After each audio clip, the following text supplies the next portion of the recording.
Tabor family, welcome back to our Midweek Moments. We are in chapter 2 of Mark this week, and we're talking about a story of Jesus healing a paralytic man, and we're talking about demons. It was a good week for our families. Jonah, what did you guys cover? Yeah, so we focused on the paralytic, the healing of the paralyzed man, and one of the things that I always enjoy about that story is that this guy's got 4 friends who carry him to the house. They try to get inside the house, they can't. And instead of just waiting outside the door for Jesus to come out when the party's over, they decide, let's get him up to the roof. How they do that, we don't know. I'm sure it wasn't easy to figure out how to get this guy up on the roof. And then once they're up on the roof, they're like, what's the plan now? We're going through the roof. And once they open up the roof, they go, what's the plan now? We got to figure out somehow to like shimmy this guy down in front of Jesus in this crowd. And it just shows the determination and the faith of these men. But it's important for us to choose those kinds of friendships in our life.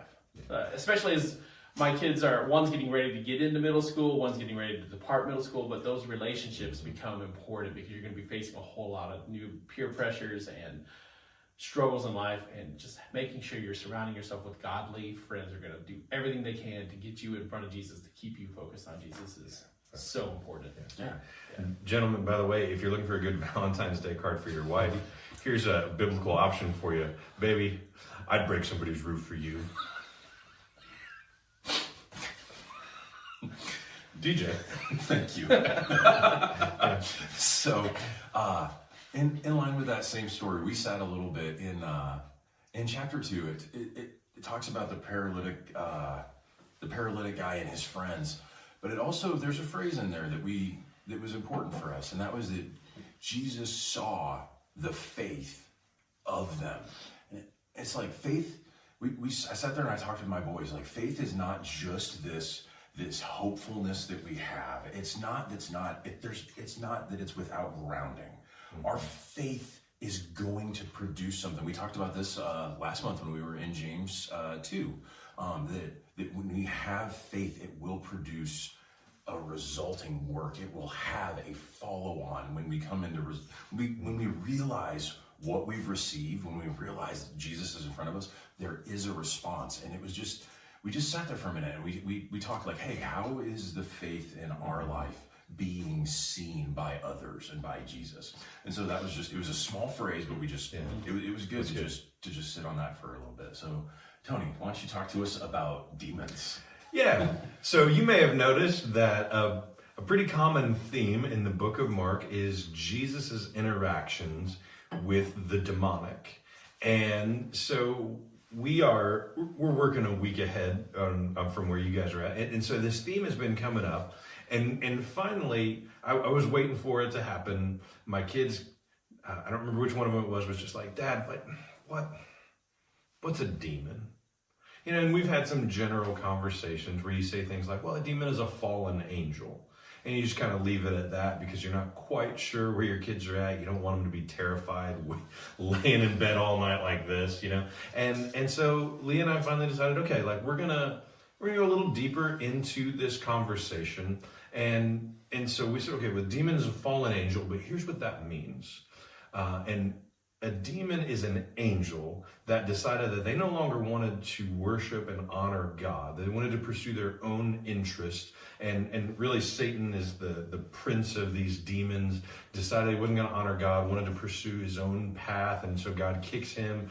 And the book of Jude tells us 1/3 of the angels out of heaven with him. And this is where we see demons come from. And so, yeah, there is power, there is a spiritual force at play here, the same power that an angel would have in the Bible. You're going to see that ability show up in a demon, and it can be a really scary thing. And so my kids started to ask questions like, well, do they exist in the world today? And I just felt like I owed them the truth, and the answer is yeah, they do. They're more common in other parts of the world where you would think about something like demonic possession. Haiti, for example, is a country where that's a lot more common than it is here in the United States. We are going to be a lot more prone to see not demonic possession, but demonic oppression. And those are different things where dark, negative influences are going to be a part of our life. And so you see this show up in things like greed or lust or pornography. These are all demonically influenced things that we see pretty commonly in our lives. But this is a heavy topic, right? And there's a lot of fear that could just naturally come into that conversation. And so my wife, being very wise, decided that she wanted to conclude this conversation with an illustration. And I want to share it with you guys, that there is a reality of darkness in our world. But the Bible tells us in John chapter 1 that Jesus is light, and in him is Jesus is life, and in him is the light of men. The light shines in the darkness, and the darkness can never overcome it. And so she had the kids go throughout the house and turn off all the lights and all of these things, and they're kind of just sitting there in the dark, a little bit uncomfortable. And then my wife does this.